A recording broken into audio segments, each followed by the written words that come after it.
정말 우리 지난 시간까지 좀 뭐 부족한 측면이 있긴 하지만 외환 위기에 대해서 어느 정도 얘기를 마무리했다고 보고요. 오늘은 이제 요 다음 주제인 국제금융 체제로 넘어가기 전에, 국제통화 체제로 넘어가기 전에 잠깐 여러분들한테 예고한 대로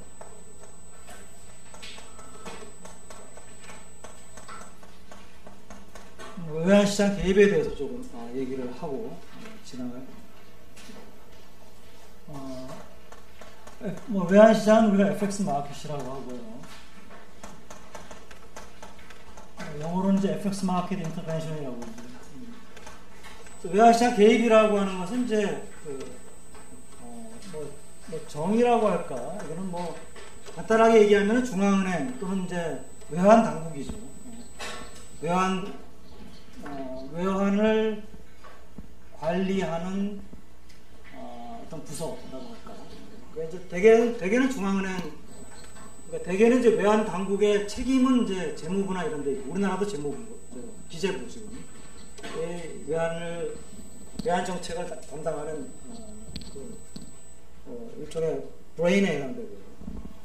실제로 이제 기재부의 결정에 따라서 외환시장에 개입을 하거나 뭐 아니면은 외환을 준비자산을 보유하거나 보유한 준비자산을 또 운용을 여기저기 투자를 하거나 뭐 이런 관리를 하는 역할은 중앙은행이 한국은행이 담당하고 있습니다. 한국은행이 대개 이제 외환 정책에 있어서 손발이 되고, 이것은 대부분의 나라들은 그런데 그렇지 않은 나라들도 있습니다. 그러니까 중앙은행 자체가 외환 당국이 되는 나라들도 있어요.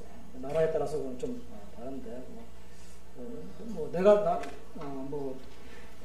기억하고 있는 것은 미국은 우리나라와 마찬가지로 재무부가 외환 정책의 당국이고, 여기에 따라서 이제 외환시장에 미국은 외환시장 개입을 그렇게 많이 하지는 않습니다. 그러니까 많이 하는 게 아니라 거의 지금은 안 한다고 봐도 과언이 아닙니다. 안 하는데 그렇지만 이제 미국의 재무부에 트레저리에 손발이 되는 것은 물론 이제 미국의 연방준비 제도인데 그 안에는 이제 은행들이 12개인가 있잖아요. 그 중에서 뉴욕 페드, 뉴욕 연방준비은행이 손발이 돼.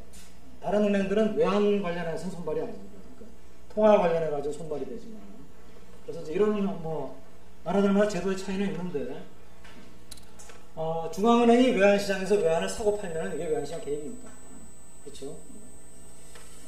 그래서 뭐 쓸 필요도 없이 중앙은행이 외환시장에서 외환을 사고 파는 것, 그게 외환시장 개입이고요. 그러면 이제 외환시장 개입을 하는데, 개입을 하게 되면은 이제 우리가 목적이 있겠죠. 근데 이 목적이 일반적으로는 이제 고정환율의 유지가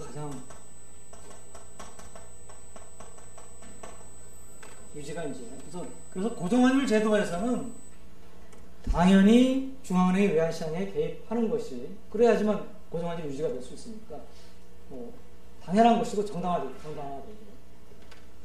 뭐 고정환율 제도에서 중앙은행이 외환시장에 개입하는 것에 대해서 뭐하러 개입하느냐 이렇게 얘기를 할 수는 없는 거죠. 그 다음에 이제 관리변동환율.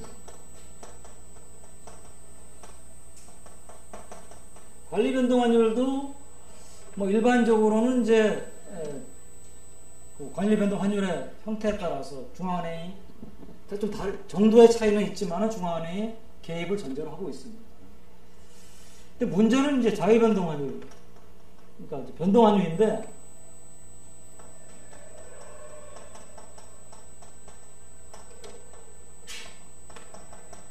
자유변동환율에서 이게 두 개를 합쳐가지고 우리가 변동환율이라고 볼 수가 있는 거예요. 관리변동환율에서 환율 관리를 위해서 쓸 수가 있어요. 그런데 문제는 환율을 관리하기 위해서 쓸 수도 있는데, 문제는 이제 요걸 너무 지나치게 들어가면 이제 환율 조작이라고 하는 이제 이런 이제 얘기를 듣게 되죠. 이게 이제 FX 마켓 오퍼레이션인데, 우리가 그냥 오퍼레이션 그러면은 이거는 뭐 별로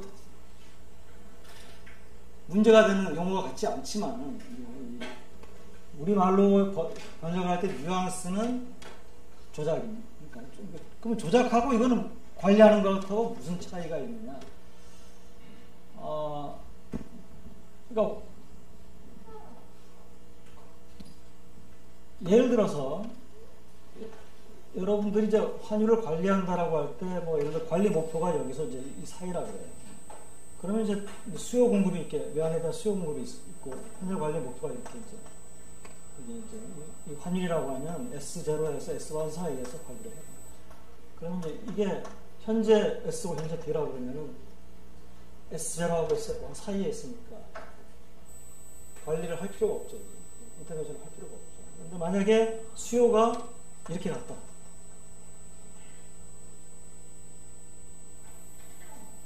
이게 수요가 많이 비다시가 됐다. 그러면은 그냥 놔두면 관리 목표를 넘어서니까, 그죠? 그러니까 관리를 하기 위해서는 공급하고 수요 간의 차이, 요만큼을 뭡니까? 중앙은행이 풀어줘야 되겠죠. 이게 이제 인터벤션이거든요. 고정환율은 요 밴드가 아예 이 값으로 고정이 돼가지고 조금이라도 올라가면 풀어주고 조금이라도 떨어지면 사주고 이래야 되는 거죠. 관리 변동이라고 하면은 이제 뭐 이건 일종의 관리 변동 중에서 타겟 존에 해당되는 거죠. 존을 정해놓고는 존 안에서는 뭐 가만히 놔두다가 존이 이제 벗어나려고 하면은 이제 들어가가지고 개입을 해가지고 벗어나게 합니다. 이게 이제 일반적으로 이제 우리가 허용되는 외환시장 개입인데, 문제의 조작이라는 얘기를 듣는 것은 이제 어떤 경우냐면, 일단은 자유변동 환율이다 어떤 나라가. 그러면 원칙적으로는 개입을 하면 안 되죠. 그런데 자유변동 환율에서도 어느 정도 개입을 하는 것이 허용됩니다. 어떤 경우에 스무딩 오퍼레이션이라고 하는 것은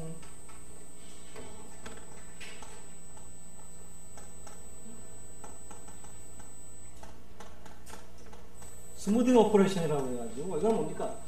환율이 자유변동 환율이면은 뭐 이렇게 이 밴드가 없으니까 뭐 수요 공급이 변함에 따라서 환율이 이렇게 올라가거나 떨어지거나 다 놔둬야 되는데, 단기간 내에 너무나 빠른 속도로 환율이 움직이면은 경제에 굉장히 큰 충격을 줄 수가 있죠.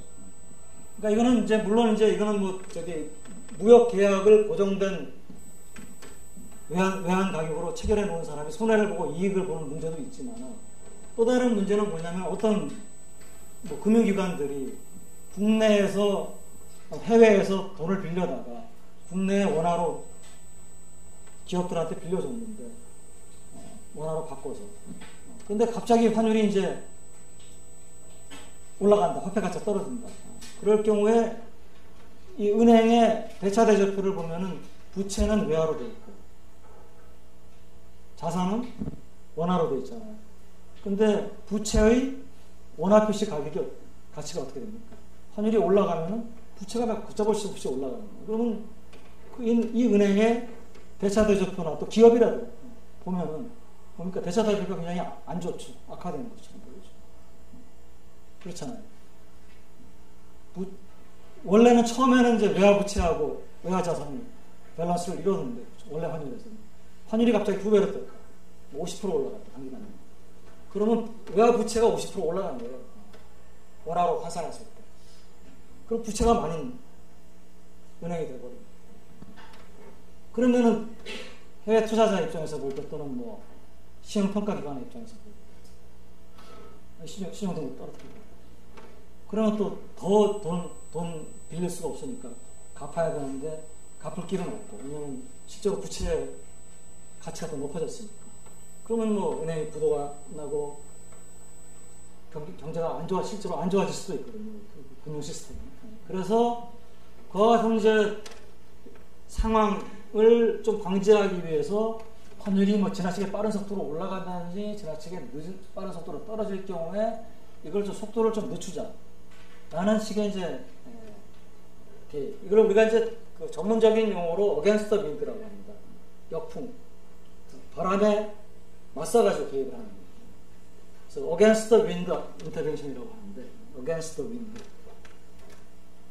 이런 것들은 이제 어느 정도 허용이 돼요. 근데 문제는 뭐냐면, 이제 뭐 우리가 가끔가다 미국이나 이런 데서로부터 뭐 한국도 그렇고 중국도 가끔 듣는 소리인데, 환율 조작법으로 분류될 가능성이 있다. 그럼 이거는 뭐냐 하면은 엄연히 지금 외환의 공급이 늘어났어요. 수출이 잘 돼요. 그러면 화폐 가치가 올라가야 되죠. 환율이 떨어져야 돼요. 여기서부터 이쪽으로 떨어져야 되죠. 그렇잖아요. 수출이 잘 되면. 그러면 이제 어떻게 됩니까? 원화 가치가 높아지면은 수출이 좀 줄어들고 수입은 좀 늘어나고 해가지고 이제 새로운 균형으로 가는 건데, 원래 여기 있다가 일로 간다라고 하면은 일로 가는 과정에서 원화 가치가 올라가는으로 인해 가지고 수입은 이제 외환에 대한 수요잖아요. 수입은 여기서부터 이쪽으로 늘어났고, 수출은 원래 여기 있다라면 여기에 수출인데 여기로 이제 수출이 줄어들게 되겠죠, 그죠? 잘 이해가 안 되면 다시 합시다. 지금 경제가 지금 2점에 있다고 합시다. SP예요. 지금 자유변동 환율이라고 합시다. 뭐 특별한 관리 목표가 없어요. 자, 그런데 내가 경기가 어떤 이유에서 수출이 잘 됐다. 그러면 당연히 균형점이 일로 가야 되는 거 아니에요? 일로 가는 과정에서 어떤 일이 일어납니까? 원래 환율은 S0인데 S1으로 떨어지면서 원화 가치가 올라가면서 S0일 때에 비해서 수입은 여기서부터 이쪽으로 늘어나고 수출은 요 S가 아니잖아요. 요 S잖아요. 요까지가 수출이잖아요. 여기서부터 여기까지. 외환의 공급이니까. 이거 뭐 있죠. 자본이동을 생각하지 않는다고 치면. 요게 별로 줄어들잖아요. 그래서 균형을 이루는 거거든요. 그런데 이 나라가 뭐 기왕에 수출이 늘어났는데 이 늘어나는 수출을 좀 유지를 시키고 싶어. 그러면은 뭡니까? 수출이 여기서 일로 줄어드는 걸 막으려면은 환율이 여기서 일로 떨어지는 거를 막아야 될 거 아니에요. 막으려면 어떻게 하면 됩니까? 환율이 여기서 유지가 될 수 있도록 요만큼 뭡니까? 외환시장에다가 외환을 푸는 거예요. 아까 푸는 게 아니라 외환을 사주는 겁니다. 외환을 사주면은 외환의 공급이 수요보다 많으니까 외환을 사주면은 S0라는 환율이 유지가 될 수가 있는 거예요. 그렇죠. 그러면은 이 나라는 수출을 잘해서 좋을 것 같은데, 이 나라의 이제 반대쪽에 있는 나라는 수입이, 그러니까 무역 수지가 적자인데, 경상 수지가 환율이 움직여서 그게 좀 해소가 돼야 될 텐데 그게 안 되고 경상 수지 적자가 계속 지속이 되는 거예요. 많은 경우에 있어서 그 상대방 나라가 미국이죠. 그러니까 미국 입장에서 보면은 나는 외환시장에 전혀 개입을 안 하고 있는데, 쟤네들은 뭐 경상수지, 무역수지가 뭐 계속해서 적자인데도 화폐 가치는 안 떨어지고 있어. 그러면 무언가 쟤네들이 이거 하고 있는 거 아니에요? 무언가 개입을 하고 있는 거 아니에요? 외환을 사주는 거죠. 중앙은행. 뭐 그거 쉽게 우리가 알 수 있는 게 중앙은행의 외환 보유가 자꾸 늘어납니다. 그러면 외환 보유가 통계는 자꾸 IMF 보고를 해야 되는 거예요. 그리고 경상수지가 계속 흑자인데도 이게 안 떨어지고 있으면 이거는 무언가 의심의 여지가 있는 거예요. 그래서 그게 심하면은 이제 이거는 도를 넘어선 외환시장 개입이다. 해가지고 이제 미국같이 이제 강대국은 왜냐하면 뭐 물건을 많이 수입하는 나라니까 이제 꼭 강대국이 아니래도 얘네들은 협상력이 있잖아요. 우리 뭐 니네 물건 수입 안 하겠다. 조작국으로 지명된 나라들은 뭐 관세를 더 때리겠다. 미국에다 수출 많이 하고 다들 살던 나라들인데. 그래서 이제 이런 이슈들이 이제 그러니까 외환시장 개입이 완전히 인정되는 경우가 있고, 어느 정도 인정되는 경우가 있지만 왜 어떤 경우에는 조작이라 그래가지고 요새 인정을 안 하는 거예요. 이 상태를 계속 유지를 시키려고 하면 이 나라는 좋죠. 수출 잘 되고. 그렇지만 이제 그와 같은 클레임을 이제 상대방 쪽에서 할 수가 있는 것이고, 뭐 환율 전쟁이라고 하는 것도 이제 뭐 그런 것이 조금 이제 좀 전쟁이라고 하는 용어를 써가지고 조금 극화시킨 것이고요. 그러니까 사실은 이제 뭐 이 나라가 이렇게 하면은 다른 나라도 반대쪽 나라도 우리도 외환시장 개입해가지고 그러면 화폐 가치 떨어뜨리겠다. 그럼 서로 이제 경쟁적으로 외환시장 개입을 할 수가 있겠죠. 그래서 그거를 이제 우리가 그런 상황을 보통 이제 컴피티티브 디밸류에이션. 그러니까 이건 사실 디밸류에이션은 아니고 개입을 해가지고 약간 떨어뜨리는 건데, 그걸 이제 그 상황을 서로 경쟁적으로 자기 화폐 가치를 떨어뜨립니다. 그래서 컴피티티브 디밸류에이션. 그걸 좀 극적으로 표현해가지고 커런시 워 뭐 이렇게. 사실 뭐 커런시 워는 학문적인 용어는 아니고요. 컴피티티브 디밸류에이션은 학문적인 용어라고 좀 볼 수가 있습니다. 그래서 이제 이와 같은 상황이 이제 외환시장 개입에 관련된 상황이고요. 그러니까 이제 이 스무딩 오퍼레이션하고 스무딩 오퍼레이션은 어떤 충격이 와가지고 환율이 막 급하게 변할 때 그 변하는 방향은 그쪽으로 가도록 놔두지만 뭡니까 이 속도를 좀 줄여주는 것이고요. 그래서 이 스무딩 오퍼레이션 어떤 나라가 개입을 하는데 이것이 스무딩이냐 아니면 어떤 뭐 특별한 환율이나 또는 경상수지 흑자나 이런 거를 염두에 두고 개입을 하는 거냐라고 하는 것을 꼭 이제 그 나라 중앙은행이 어떤 식으로 개입하느냐를 우리가 알 수가 없는 경우가 많아요. 외환보유고가 늘어나고 줄어드는 요인은 여러 가지가 있습니다. 그러니까 외환시장 개입을 해도 당연히 늘어나고 줄어들지만 내가 만약에 외환보유액을 반은 달러로 갖고 있고 반은 유로로 갖고 있다. 근데 외환보유액은 달러로 우리가 평가를 하거든요. 그러면 이제 유로화의 가치가 달러화에 대해서 올라갔다.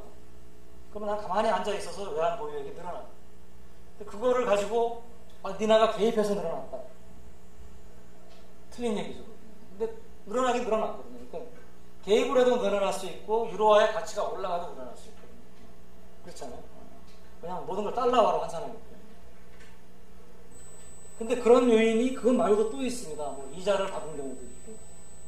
왜냐하면 그냥 외환보유액은 그냥 현금으로 놀리는 게 아니고 투자를 하잖아요. 뭐 이자를 받을 수도 있고.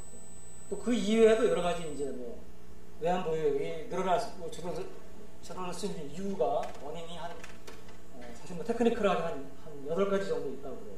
그래서 근데 문제는 어느 나라의 중앙은행도 그 8가지 요인을 다 세세히 밝히지를 않습니다. 그러니까 이제 이 나라가 개입을 했는데 이게 조작이냐 아니냐는 대개 이제 뭐냐면은 이 환율의 움직임 하고 뭐 이런 경상수지 흑자 뭐 이런 것 간의 뭐 회귀 분석이라든지 어떤 계량적인 분석을 통해 가지고 요것은 조작을 할 때 나타나는 패턴이다. 이런 식으로 해가지고 이제 클레임을 제기를 하죠. 뭐 그까지는 우리가 뭐 자세하게 알 필요는 없을 것 같고요. 자, 뭐 대부분의 경우에 있어서 어떤 나라든 간에 중앙은행의 외환보유액은 준비자산은 시크릿입니다. 그러니까 우리나라 같은 경우에 우리나라 준비자산 얼마다 금액은 밝혀요. 그렇지만 우리나라 준비자산을 어느 나라 화폐로 얼마만큼씩 갖고 있느냐 절대로 밝히지 않습니다. 얼마 정도가 유로화로 돼 있고 얼마 정도가 뭐 엔화로 돼 있고 안 밝히고. 그 다음에 이것을 뭐 예를 들어서 미국 국채에 얼마나 투자를 했고 미국 MBS에 얼마나 투자했고 절대로 안 밝힙니다. 물론 이제 국회 같은 데서 뭐 청문회 자료로 내놔라 그러면 내놓을 수는 있겠죠. 하지만 이제 한국은행이 그걸 내놓을 때는 되게 아마 내고는 할 겁니다. 당신만 보고 절대로 외부에 유출시키지 말라든지. 그러니까 한국은행의 외환보유액에 대해서 그 자료를 나 같은 제도에 대해서 조금이라도 노출을 시키거나 그러면은 뭐 난리가 난다 하고 뭐 이거는 정말로 큰 난리가 나요. 뭐 마치 불려가가지고 취조 받듯이 그러니까 조사를 받습니다. 그러니까 뭐 이런 그 정도는 한국은행 중앙은행 민감한 얘기죠. 뭐 그렇고요. 그 다음에 이제 지나갔어요. 그 외환시장 개입의 이제 개입인데요. 개입에 대해서 경제적 효과에 대해서 얘기를 하려고 합니다. 근데 경제적 효과를 얘기하기 전에 외환시장 개입의 종류가 있습니다. 이 종류라고 하는 것은 중화 외환시장이 있고 비중화가 있고 중화 비중화라고. 요게 이제 영어로는 뭐냐면은 중화 외환시장 개입을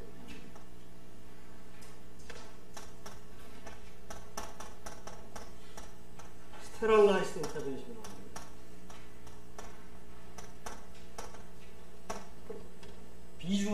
중화시키지 않는 것을 non-sterilized intervention.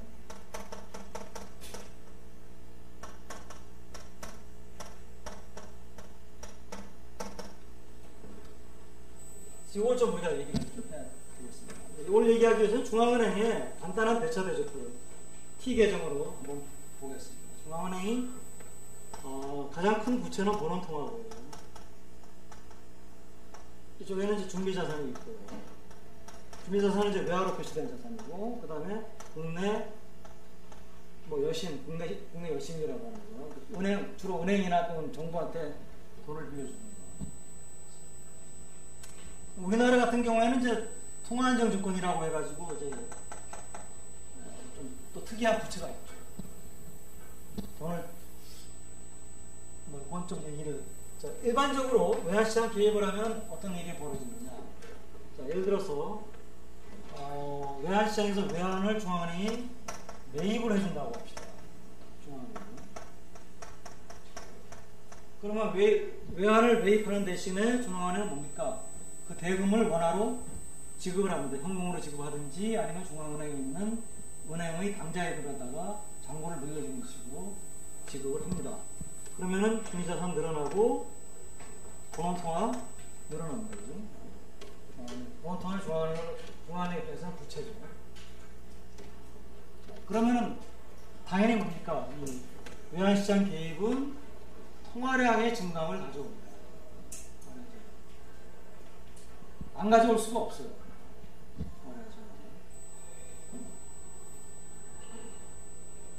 자, 근데 중앙은행 입장에서는 특히 예를 들어서 통화량을 지금은 이제 금리를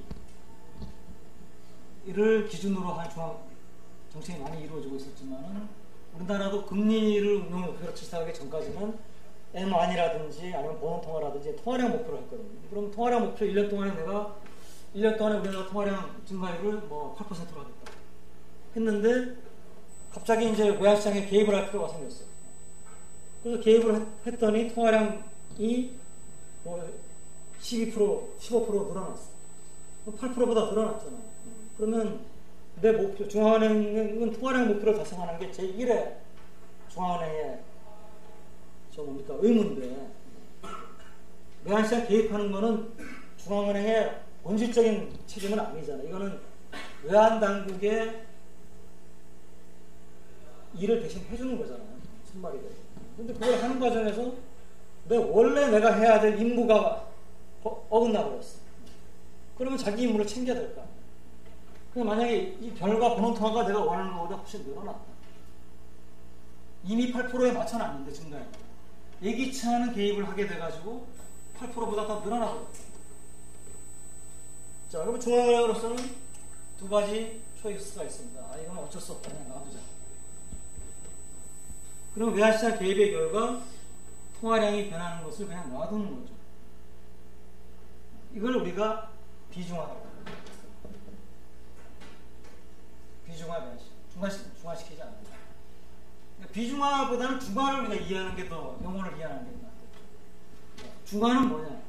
본원통화 늘어났으니까 본원통화를 다시 줄여야겠죠. 줄이는 방법이 뭐냐? 이거죠. 이 방법. 보통 통화정책에서 공개시장 조작, 통화량 줄이기 위해서 많이 하는 거잖아요. 공개시장 조작, 공개시장에서 국채라든지 이런 거를 팔고 대신에 은행에다 팔고 은행으로부터 그 대금을 받으면은 그게 본원통화가 줄어듭니다. 그러면은 통화량은 뭡니까? 늘어나는 거 줄어든 거 상쇄되면서 통화량에 변화가 없습니다.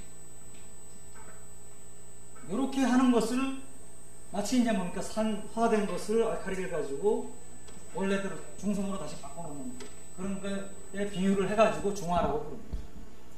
그래서 중화시장 개입은 스테럴라이즈 인터벤션 이렇게 하는 게, 이 파란색 선이 없으면은 통화량이 늘어나고 줄어드는 걸 그냥 놔두는 거니까 난 스테럴라이즈. 여러분들 보면은 좀 용어가 좀 헷갈리죠. 왜냐면 여기에 미안합니다. 이게 그렇죠. 중화 스테럴라이즈, 난 스테럴라이즈. 이거는 맞네요. 중화에는 아무것도 안 붙어 있고 비중화에는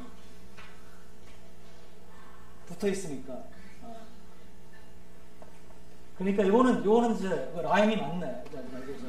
용어가 용어 이해하기 쉽네.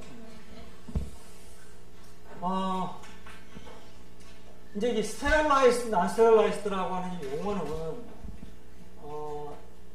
이거는 뭐 저기서 나온 거나 마찬가지인데, 스테릴라이즈라고 하는 것은 이제 불임을 시키는 거잖아요. 그러니까 임신된 것을 원래 스테럴하다 뭐 그러면은 이거는 이제 어떤 경작지 같은 게 땅이 토지가 작물을 생산 못하거나 그러면 스테럴하다 그러고 그죠?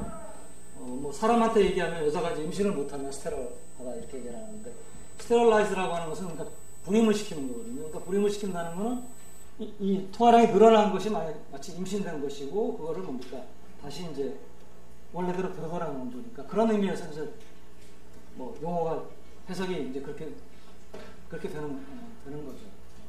그래서 여기 이전에는 이 중화를 뭐라고 표현을 했냐면은 내가 지금 제대로 하고 있나? 잠깐. 태화하고 비태화하고 불태화인데. 내가 지금 요걸 잠깐 지금 이렇게 원래대로 돌려놓는 것이 중화고예요.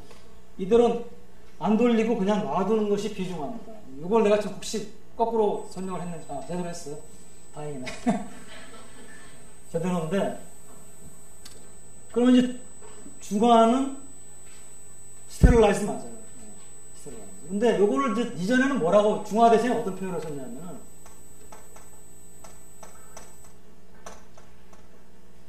불태화라고 하는 표현을 썼습니다. 불태화. 그러니까 요 표현은 요 태자가 이제 뭐 이거잖아요. 이거 맞나? 이 뱃속에 있는 태아를 얘기할 때 태자거든요. 그러니까 태아가 되도록 만드는 게 변화시키도록 놔두는 거거든요. 그러니까 오히려 비중화가 태화고 중화는 불태화예요. 임신된 걸 없애버리는 거니까.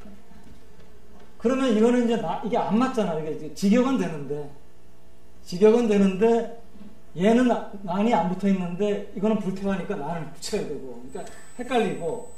이게 일본식 번역입니다. 그래서 이제 한국은행에서 이전에는 우리가 한참 공부할 때는 이 표현 없었어요. 이 표현을 썼습니다. 그리고 오피셜한 문서에서도 이 표현을 쓰고. 근데 지금은 이 표현이 거의 노인들 아니면 안 쓰고요. 지금 이제. 그러니까 노인들이 하고 있으면 이거 또 이게 뜨면은 또 이게 선배들한테 나는 맞겠는데. 하여튼 뭐 안 쓰고요. 지금은 이제 중화 비중화로 여러분들 쉽게 그냥 생각을 하면 되겠습니다. 쉽게 늘어난 것을 다시 원래대로 돌려놓으면 중화시키는 거고, 산성이 된 걸 알키를 가지고 중화시키는 거. 용어도 쉬워지고 좀 더 순화됐죠. 지금은 이제 이런 용어를 쓰면 될 것 같고. 이전에 이제 그 미국 같은 경우에는 미국이 과거에 이제 좀 외환시장에 개입을 할 때, 할 때는 어떤 식으로 개입을 했냐면은, 뉴욕 페드가 그 오픈마켓 오퍼레이션도 담당하고 외환시장 개입도 담당을 합니다. 둘 다 뉴욕 페드에서, 뉴욕 페더럴 리저브 뱅크에서. 근데 서로 다른 부서에서 하죠. 오픈마켓 데스크가 있고 FX 마켓 데스크가 있습니다. 그러면 근데 어떻게 되냐면 재무부에서 외환시장 얼마 사라라고 하는 지침이 오픈마켓 데스크, FX 데스크에 떨어지죠. 그럼 FX 데스크는 자기가 외환시장 개입을 하면서 그걸 바로 뭡니까? 오픈마켓 데스크에다가 통보를 합니다. 그럼 오픈마켓 데스크는 걔네들이 개입하는 거를 바로 중화시키도록 되어 있습니다. 그럴 경우에는 이제 반드시 중화 외환시장 개입을 하도록 제도화가 되어 있는 것이죠. 그렇게 안 할 수도 있고, 중화를 안 시키고 그냥 늘어나고 줄어들게 놔둘 수도 있고. 근데 우리가 사실 보면은, 고정환율 제도를 유지하기 위해서는 중화가 아니고 비중화가 외환시장 개입의 원칙입니다. 원칙이에요. 왜 그러냐? 오늘 이제 우리가 다음에 바로 배울 국제통화체제에서 고정환율 제도가 유지되기 위해서 이제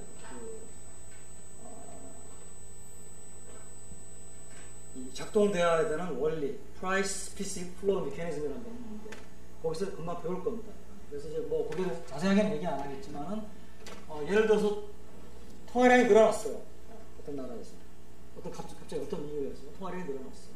고정환율을 유지하고 있던 뭐 고정환율을 유지하고 있는 나라라고 합시다. 통화량이 늘어났어요. 그럼 통화량이 늘어나면은 이제 일반적으로 뭡니까? 이것이 그 나라 화폐 가치를 떨어뜨리는 쪽으로 압력이 작용합니다. 즉 외환시장에서 외환의 초과 수요를 낳습니다. 그러면 이제 외환시장에 개입을 해야겠죠. 고정환율을 유지하기 위해서는. 그럼 개입을 하려면 어떻게 됩니까? 자, 좀 통화량이 늘어났어요. 통화량이 늘어나니까 왜 외환의 초과 수요가 생기냐면 통화량이 늘어나니까 예를 들어서 이자율이 떨어지죠. 이자율이 떨어지면은 투자나 소비가 늘어납니다. 투자나 소비 중에는 해외에서 수입하는 물건들이 있어요. 그러니까 수입이 늘어납니다. 그러면 외환에 수입하려면 외환이 필요하니까 외환에 대한 수요가 늘어납니다. 뭐 자본이동 생각하지 말고 쉽게 생각해서. 자, 그런데 그러면은 이제 외환시장 개입을 해야 되겠죠. 고정환율 유지하기 위해서 어떻게 해야 됩니까? 외환의 초과 수요가 있으니까 외환을 풀어주고 원화를 대신에 받습니다. 그 과정에서 어떤 일이 일어납니까? 늘어났던 원화가 다시 줄어들게 됩니다.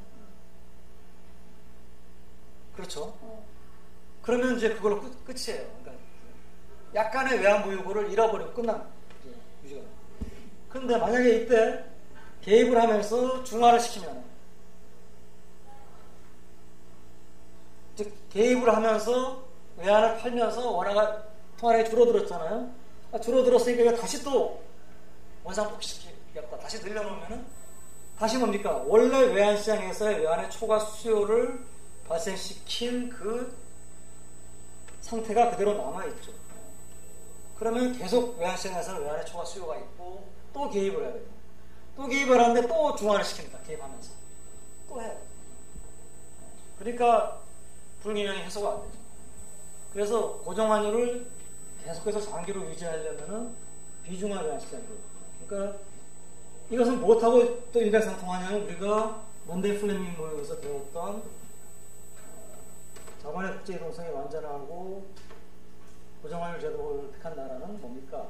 통화정책의 독자성, 자율성을 포기해야 합니다. 내가 통화정책의 독자성이면서 내가 어떤 목적을 달성하기 위해서 통화량을 늘리고 줄이거나 또는 통화량의 이면에는 이자율이 있어요. 이자율을 여기다 유지하고 여기다 유지하고 그러기 위해서 통화량을 늘리고 줄인다. 그게 통화정책의 독자성이죠. 근데 고정환율에서는 그렇게 하려면은 뭡니까? 비중화 외환시장 개입이 아니고 중화 외환시장 개입을 해야 되는데 원하는 쪽으로 통화량을 다시 돌려놔야 되거든요. 외환시장 개입에 의해서 통화량이 늘어나고 줄어드는데 그렇게 하면 뭡니까? 유지가 되기가 없어요. 그래서 고정환율 제도를 오래 유지하기 위해서는 비중화 외환시장 개입이 원칙이고요. 원칙입니다. 자, 근데 이제 다시 이제 돌아와가지고 외환시장 개입의 효과인데요.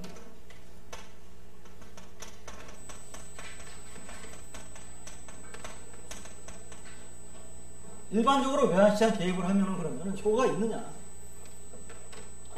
그러니까 우리가 보기에는 S가 있고 D가 있고 뭐 예를 들어서 현재 여기인데 내가 환율을 이쪽으로 올리고 싶으면은 이만큼 외환을 푼다든지 이쪽으로 떨어뜨리고 싶으면은 외환을 산다든지 거꾸로인가요? 그렇죠. 이제 외환을 사면은 외환의 가격이 올라가니까 이쪽으로 보내기 위해서 외환을 사는 거고 이쪽으로 보내기 위해서 외환을 풀어야 되겠죠. 그죠? 이렇게 해가지고 변화를 시킬 수 있을 것 같은데 이게 이제 만약에 뭐 자본의 국제 이동성이 굉장히 높고 그렇다면은 이 외환에 대한 수요나 공급의 이면에 굉장히 큰 국제 금융시장이 있는 거예요. 그래서 이 국제 금융시장에서 올 수 있는, 왜냐하면 여기에는 또 선진국의 투자자들이 투자해 놓은 자금을 모아놓은 엄청나게 큰 펀드들이 있거든요. 그리고 얘네들이 동원할 수 있는 자금력이라고 하는 것은 웬만한 신흥시장 경제의 중앙은행이 가지고 있는 외환보유고보다 더 큽니다. 그래서 이것만 보면은 개입해가지고 움직일 수 있는 것처럼 보이지만, 개입해 놓으면은 더 이상 돈이 또 오고 계속 옵니다. 계속 공격이 일어납니다. 그러면은 단기적으로는 개입의 효과가 있을지 몰라도 시간을 두고 보면은 개입의 효과가 없을 수도 있거든요. 그래서 우리가 개입의 효과가 그렇게 자명한 건 아니에요. 이걸로 끝나면은 모르는데 여기 시간이 계속되기 때문에. 그래서 이제 우리가 개입의 효과를 얘기할 때 이와 같은 상황을 우리가 봐야 되는데, 그러니까 개입의 효과가 있다는 게 너무나 당연한 것은 아니다라는 거예요. 그때 이제 우리가 비중화 외환시장 개입 경우에는, 비중화 개입의 경우에는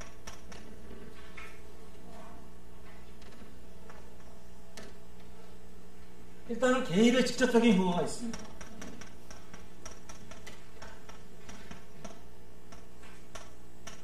이건 수요를 늘린다든지 공급을 늘린다든지 이런 개입의 직접.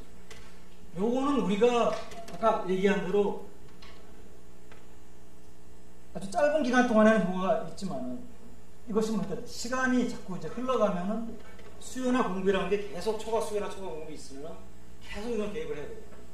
그런 점에서는 그걸 중장기적으로 효과를 낼 수가 있느냐, 요거는 이제 퀘스천 마크입니다. 그런데 이 비중화이기 때문에 이 개입의 결과가 뭡니까?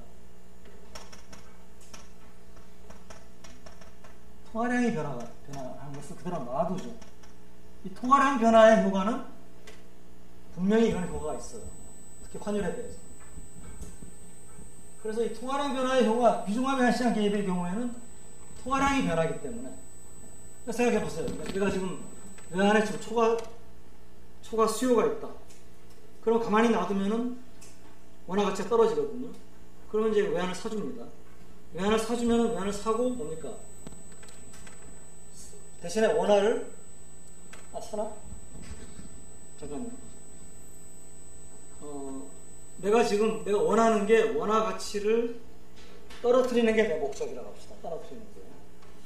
떨어뜨리기 위해서는 내가 외환을 사야 되죠. 그렇죠? 외환을 사면은 원화 가치가 떨어지죠. 근데 외환을 사면은 어떤 일이 벌어지냐면, 내가 외환을 사고 대신에 원화를 풉니다. 그럼 원화의 공급이 늘어나죠. 그러니까 개입 자체도 내가 외환을 사고 원화를 푸니까 외환의 값은 올라가고 원화 가치를 떨어뜨리는 역할을 하지만, 개입의 결과가 뭡니까? 원화의 양이 늘어나거든요. 원화의 양이 늘어나면 원화의 푼해지니까 원화의 가치가 떨어지지 않겠습니까? 그래서 개입 자체의 효과하고 그로 인한 통화량 변화는 우리가 별개로 생각을 해야 되거든요. 그러니까 개입 자체도 효과가 있고, 더 중요한 거는 그로 인해서 통화량이 늘어나고 줄어드는 게 효과를 가져올 수가 있습니다. 이거 말고도 이제 시그널, 중앙은행이 이제 시그널링을 한다. 이런 것도 있지만은 중요한 거는 이 통화량 변화입니다. 그래서 우리가 중앙은행이 비중화 외환시장 개입을 한다, 효과를 인정합니다. 효과가 있을 것으로 봅니다. 문제는 중화 외환시장 개입을 한다라고 하면은 어떤 일이 벌어지느냐, 이게 사라져버립니다. 시그널이라고 하는 건 중앙은행이 이렇게 외환시장 개입을 했다라고, 외환을 샀다라고 하면은, 외환을 샀다는 게 시장에 알려지면은 시장이 어떻게 해석을 하겠습니까? 중앙은행이 왜 외환을 사겠습니까? 원화 가치가 떨어지는 걸 싫어하니까 외환을 살 거 아니에요. 외환의 가치가 올리려고. 그러니까 중앙은행의 정책 시그널이 시장에 알려지는 거예요. 그러니까 우리나라 같은 한국은행이 외환을 샀다. 그럼 한국은행의 의도가 뭔지를 여러분들이 파악이 되잖아요. 왜 한국은행이 외환을 사겠습니까? 괜히 사겠습니까? 안 사면은 외환의 가치가 떨어져요. 외환을 산다는 것은 외환의 가치가 떨어지는 걸 막기 위해서 산다는 거 아니에요. 그렇잖아요. 거꾸로 얘기하면 원화 가치가 올라가는 걸 막기 위해서 외환을 사는 거 아닙니까? 그죠? 그러면 중앙은행이 그와 같은 개입을 했다라고 하는 것이 여러분들이 외환시장에 참여하는 참여자들인데 오늘 중앙은행이 외환을 샀대요. 찌라시에 떴어요. 그러면 여러분들이 그 보고는 이거 우리 중앙은행이 지금 외환 가치가 떨어지는 거를 막으려고 하는구나. 원화 가치가 올라가는 거를 막으려고 하는 거예요. 그러면 중앙은행이 그만한 힘이 있다고 여러분들이 인정을 한다면 중앙은행이 저런 시그널을 보이면 시그널을 인정을 해줘야지. 그런 방향으로 시장 참여자들이 따라가겠죠. 왜냐하면 중앙은행에 맞서서 내가 이길 수 있느냐 이런 맞서서 이기기가 어렵다고 생각되면 중앙은행의 의도대로 여러분들이 그러면 좀 움직일 겁니다. 그러니까 그 외환의 가치가 올라갈 것을 생각하고 내가 외환의 가치가 떨어질 거라고 생각하고 여러분들이 만약에 파생상품이나 이런 걸 베팅을 해놨다라고 하면 포지션을 풀어버리고. 왜냐하면 중앙은행에 맞서가지고 베팅 해놨다가 중앙은행의 의도대로 움직이면 나는 손해보잖아. 나는 외환의 가치가 떨어질 거라고 생각하고 베팅을 해놨는데, 즉 달러에 대해서 숏을 해놨는데 중앙은행이 개입을 해가지고 달러의 가치가 올려버리는 거예요. 나는 손해보잖아요. 그러니까 그 시그널을 내가 보는 순간 나는 뭡니까?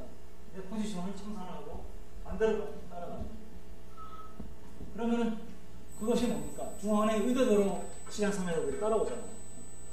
그런 이제 시그널링 효과가 있다는 거예요. 그래서 이런 이제 효과가 있는데 중앙외환시장 개입은 여기서 이게 사라져버려요. 통화량을 움직일 수 있다라고 하는 것은 중앙은행의 굉장히 중요한 힘이거든요. 그리고 이게 사라지고 이게 나머지가 있으면 이제 뭡니까? 개입의 직접 전후가 한국중앙은행 가지고 있는 외환 물고 겨우 요건데 국제금융시장에서는 웬만한 해치펀드 몇 개가 뭉치면 이 정도는 넉넉히 상쇄시키고 나와. 그럼 이제는 뭡니까? 시장 참여자들이 보기에 중앙은행을 이길 수 없다가 아니고 중앙은행이 시장을 이길 수 없다. 그러면 시그널 이펙트도 뭡니까? 이것도 지네들이 그래 봐야 이렇게 되는 거예요. 해봐야. 그죠? 그러니까 중앙외환시장 개입은 그만큼 효과를 내기가 어렵다. 이게 물론 미국이나 ECB나 이런 큰 중앙은행이 개입을 하면 일본 정도 그러면은 얘네들은 외환 보유액을 지금 많이 갖고 있고 많이 갖고 있지 않아도 이 나라 화폐 자체가 외환 보유액이나 마찬가지예요. 그죠? 그 나라 화폐 가치 미국은 달러화가 외환이니까 그럼 달러가 발행해서라도 시장을 원하는 방향으로 움직일 수가 있어요. 그럼 맞설 수가 없죠. 근데 이게 한국이다 한국도 지금 외환 보유액이 한 3천억 불 되지. 3천억 불 훨씬 넘어섰지만 그래도 이제 시장 참여자 사이에 얘네들이 외환 보유액이 많지만 외환 보유액을 얘네들이 어떤 용도로 쓸 거냐면 나중에 나오지만은 외환 보유액 준비 자산의 용도가 지금 여기서 얘기한 외환시장 개입이라고 하는 목적으로만 사용되는 게 아니고 지금은 뭡니까? 외환 위기를 겪으면서 준비 자산의 용도가 뭡니까? 이 외국인 투자자로부터 은행이나 이런 국내 에이전트들이 차입을 했는데 그 차입을 갑자기 갚지 못하면 위기가 올 수도 있거든요. 그러니까 거기에 대비해 가지고 만약에 그런 위기 상황이 발생했을 때 중앙은행이 일종의 뭡니까? 보험자 역할을 하는 거예요. 갑자기 부족하면 이걸 좀 내가 그걸 갖고 공급해줘 가지고 위기 상황을 막아준다. 라고 하는 보험의 역할을 하고 보험의 역할을 하는 뭡니까?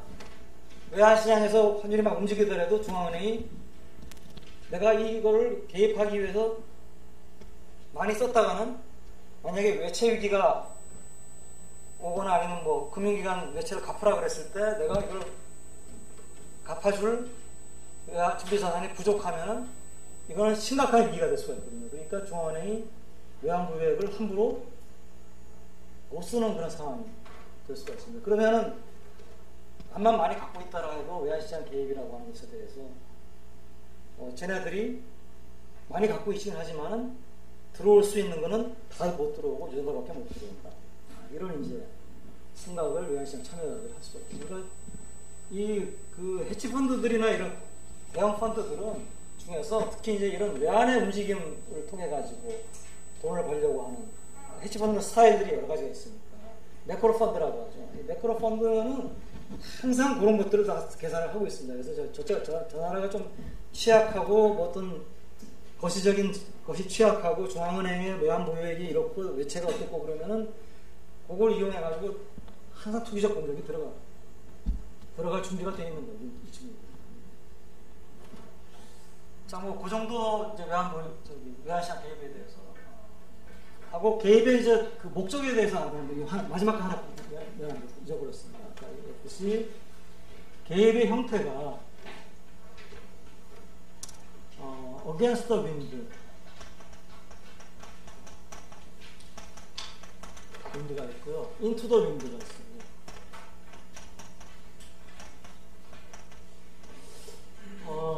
우리가 보통 이걸 역풍 개입이라고 하고요. 역풍. 순풍 개입이라고 잘 번역한 건지 모르겠어요.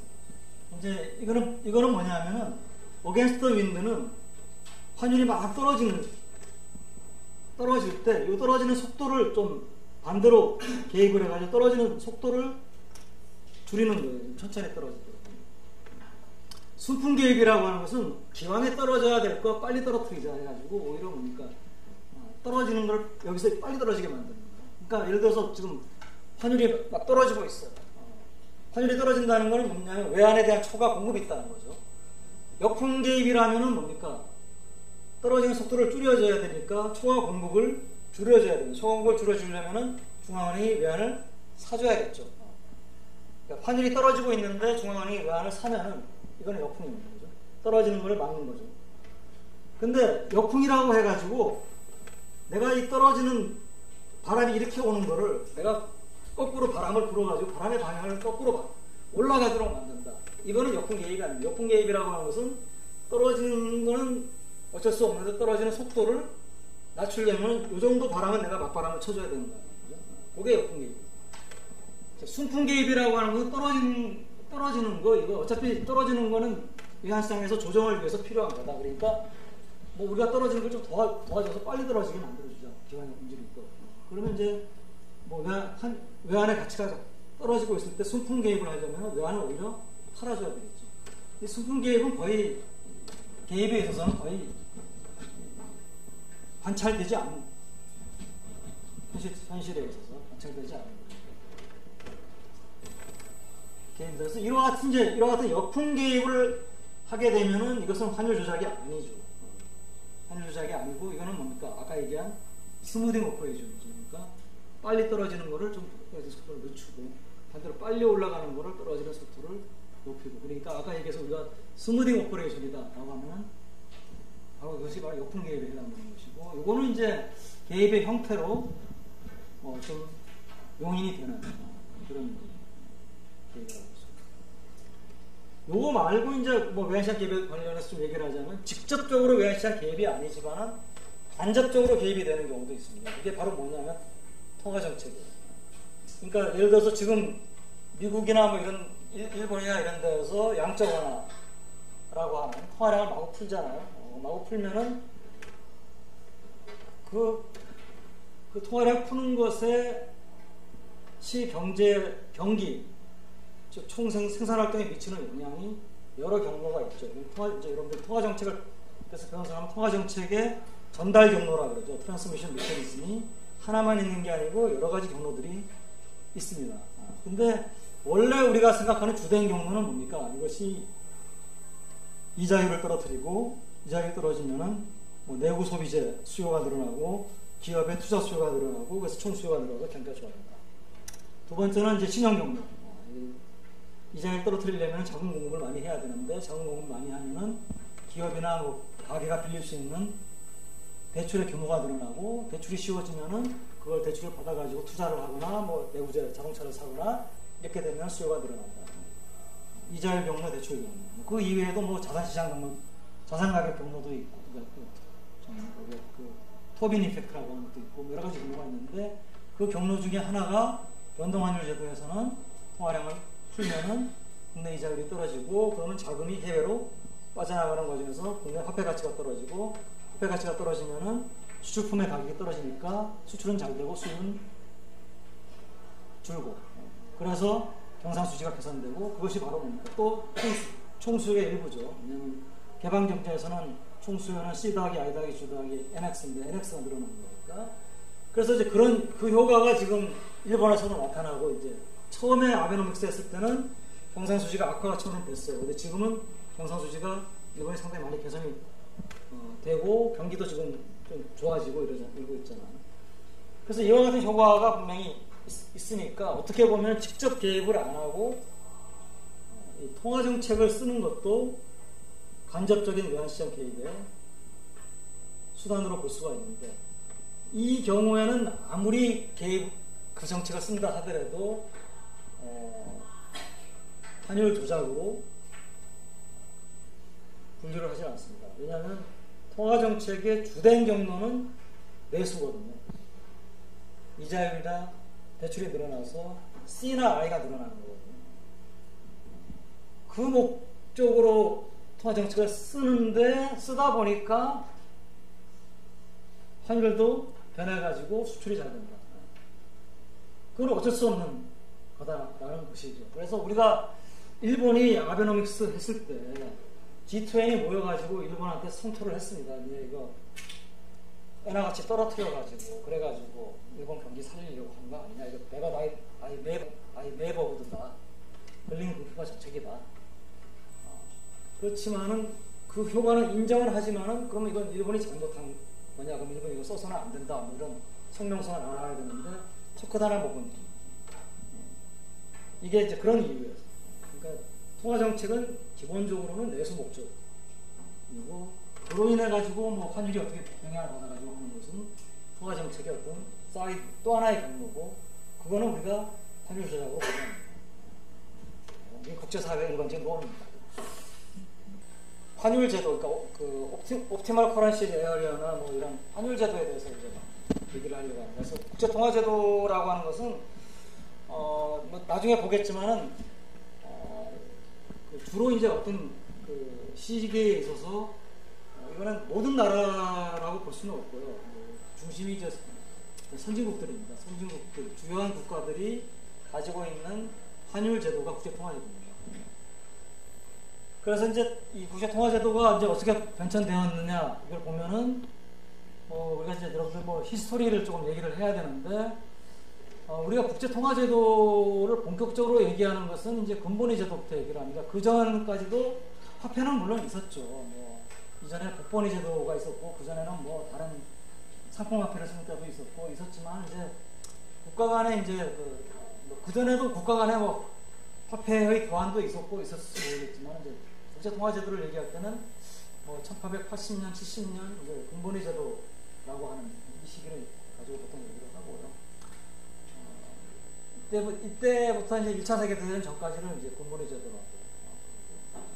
이때 이제 근본위 제도는 뭐 잘 알다시피 금이 있으면 금하고 각국의 화폐 간의 교환비, 즉 금값을 일정하게 유지시키는 겁니다. 한마디로 말해서 각국이 금값을. 그럼 금이라고 하는 거는 어디 가나 똑같은 순도 뭐 99.9%짜리는 똑같은 거니까 그걸 통해 가지고 두 나라의 화폐 간의 교환 비율도 일정하게 유지가 됩니다. 그래서 그런 의미에서 이제 고정하는 거예요. 1차 세계대전 일어나면은 이때는 이제 뭐 전쟁 때는 뭐 환율제도 이런 거 다 이제 뭐 엉망진창이 되는 거예요. 그래서 특히 이제 고정환율 유지하는 게 거의 불가능해집니다. 전쟁이라고 하는 게 굉장히 자금이 많이 소요되기 때문에 뭐 정신없이 면전기가 돌아갑니다. 화폐 인쇄기가. 그러니까 뭐 고정환율을 유지하는 게 뭐 아주 힘들죠. 그래서 이제 시스템이 붕괴가 됐다가 1차 세계대전 끝나고 다시 돌아왔을 때, 그러니까 이때는 이제 변동이고요. 다시 돌아왔을 때 정신을 차리고 이제 각국이 다시 고정으로 돌아가려고 노력을 합니다. 근데 여기 성공한 나라들이 있고 실패한 나라들이 잘 안 돼요. 잘 안 된 이유 나도 설명하고. 그 다음에 이제 요때 이제 문제가 요것이 결국 이제 커런시 워라고 하는 것들, 컴피티티브 디밸류에이션을 가져오고 중상주의 이것이 이제 결국은 2차 세계대전 다시 이렇게 되는 일이에요.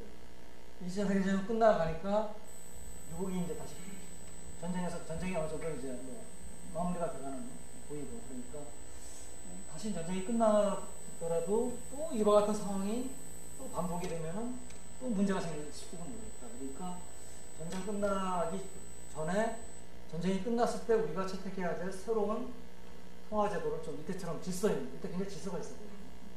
질서 있는 어떤 구제 통화제도를 좀 의논을 해보자.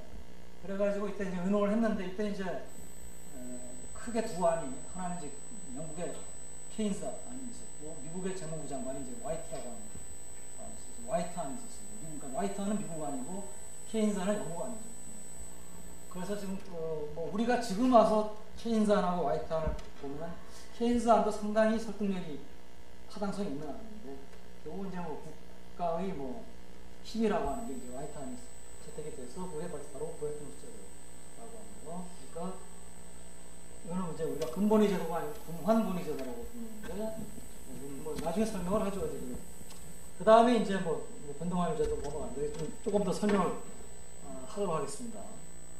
우선 근본위 제도 먼저 설명하겠습니다. 이게 1870년대로 잡는 게 좀 더 다수설인 것 같아요. 그리고 뭐 각국이 이제 고정시키는데 영국은 이제 금 1호 수당 4.252 파운드, 또 미국은 2.646달러니까 이 두 개가 이제 같아지도록 환율이 결정되겠죠.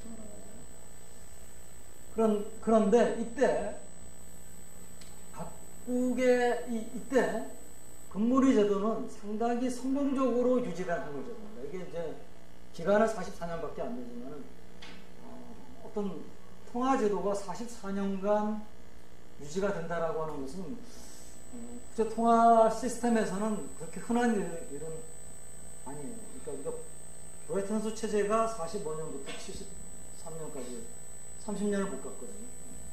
이거는 뭐 30년보다 조금 더 갔긴 하지만은. 자, 근데 왜 그렇게 이거 유지가 될 수 있었느냐 보니까 일단은 각국의 중앙은행이 근본위 제도 하에서는 각국의 중앙은행이 지켜야 할 개인의 규칙이 있었습니다. 그러니까 마치 이제 우리가 축구를 하면은 축구의 규칙을 지켜야지 축구가 되잖아요. 그러니까 뭐 축구를 하는데 나는 뭐 이거 공을 들고 뛰겠다 그러면 이런 규칙이 잘 안 지켜지는 거 아니에요. 그래서 그런 규칙이 있는데 그 중에 하나가 뭐냐면 중앙은행이 금태환을 보장하는데 자기 나라 화폐를 갖고 있는데 이 화폐를 갖고 와가지고 금으로 바꿔달라 그러면 원래 고정했던 이 가격에 금으로 바꿔줘요. 반대로 금을 갖고 와가지고 이거를 화폐로 바꿔달라 그러면 이 가격에 바꿔줍니다. 근데 사실은 중앙은행이 외환시장에 의도적으로 개입을 안 하고 이 금태환을 한다는 것 자체가 바로 개입입니다. 그렇죠? 그렇잖아요. 왜? 외환시장에서 지금 달러당 금 1온수당 20.646달러인데 지금 달러 가치가 떨어진다라고 했어요. 그러니까 금 1온수당 2.646달러가 아니고 21달러, 22달러가 된다고 했어요. 그러면 금이 필요한 사람은 외환시장에서 안 사고 20.646달러를 가져가지고 미국 중앙은행에 가지고 금 1온수 달라 그러면 중앙은행 내주거든요. 그럼 그게 바로 중앙은행 가만히 앉아서 뭡니까? 내가 외환시장 가서 개입 안 해도 가만히 앉아있으면 외환시장의 금값이 비싸지면 나한테 와가지고 금으로 바꿔 금을 내놔 이럴 거 아니에요. 그러니까 외환시장 개입이 저절로 이루어지는 거죠. 금태환. 그렇잖아요. 중앙은행이 일부러 시장에 들어갈 필요가 없는 거예요. 가만히 앉아있으면은 시장에서 참여자들이 알아서 중앙은행에 금값이 비싸지면은 중앙은행에서 달러를 가지고 금으로 바꾸러 올 거고 금값이 싸지면은 금을 사갖고 와가지고 달러로 바꾸려고 하고 그게 바로 외환시장 개입이 되는 거예요. 이해됩니까? 첫 번째 이거고요. 두 번째, 아까 얘기했던 외환시장 개입을 하되, 그러니까 금하고 달러를 이렇게 바꿔주되, 사람들이 와가지고 달러를 갖고 와서 금으로 바꿔달라면 금을 내주잖아요. 그러면 중앙은행 입장에서 보면 달러가 들어왔으니까 통화량이 줄어들잖아요. 줄어든 통화량을 그러면은 다시 통화량이 줄어들었으니까 다시 좀 늘려야겠다. 이게 이제 뭡니까? 중화죠. 중화를 안 시킨다는 거예요. 비중화를 시작해. 비중화 원칙을 지켰다. 두 가지.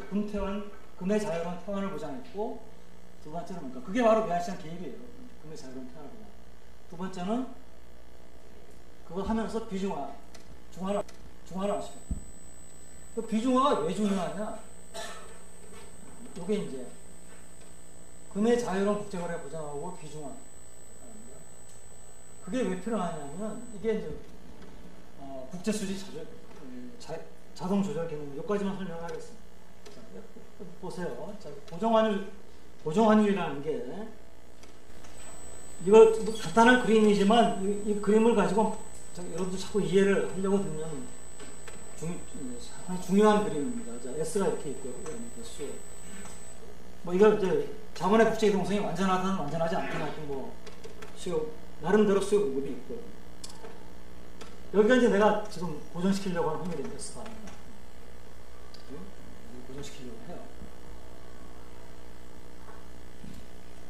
자, 그런데 만약에 수요가 이렇게 늘어나요. 그래서 충격이 와가지고 수요가 그러면 S바를 유지하기 위해서는 이만큼 뭡니까? 외환시장 개입을 해줘야 되겠죠. 어떤 식의 개입입니까? 외환이 풀리는 거예요. 그죠? 뭐 금이라면 내가 가지고 있던 금이 풀려 나가는 거예요. 특히 반대의 경우는 이제 D가 만약에 이쪽으로 오게 되면은 거꾸로 외환을 사줘야겠죠. 그죠?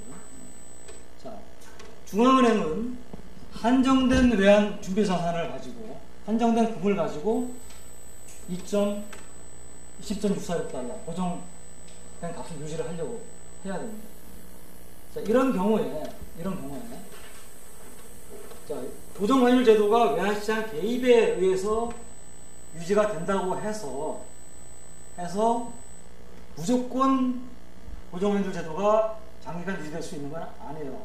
그 얘기는 뭐냐면 예를 들어서 어떤 나라가 처한 상황이 외환에 대한 수요가 이렇게 증가하는 상황, 충격이 발생했는데 이 충격이 단기에 그치지 않고 굉장히 오랫동안 남아있는 충격이라고 합니다. 그러면 이 나라는 무엇을 어떻게 해야 돼? 어떤 일이 벌어집니까? 이만큼 외환시장 개입을 해야 되겠죠. 그러면 외환 보유고 어떻게 됩니까? 외환 보유액이 줄어들죠. 근데 이 충격이 이번 기간으로 그치지 않고 다음 달에도 있고 그 다음 달에도 있고 계속 된다고 합시다. 그러면 계속 뭡니까? S바를 유지하기 위해서 외환 보유액이 줄어들게 됩니다. 그러면 우리가 그 말로는 어떻게 되는지 이미 얘기했잖아요. 외환 보유액이 자꾸 줄어들다가 어느 정도 이게 유지가 못 될 것 같으면은 사람들이 벌떼처럼 덤벼들어가지고 금을 살려고, 외환을 살려고 하는 스페큘러티브 어택이 일어나고 고정환율이 무너지게 됩니다. 그러니까 고정환율 제도라고 해가지고 고정환율 제도가 유지될 수 있는 건 아니죠. 그럼 고정환율 제도가 이게 오랫동안 유지되기 위해서는 어떻게 해야 됩니까? 이 충격이 와가지고 D가 이렇게 갔다 하더라고요. 이게 뭡니까?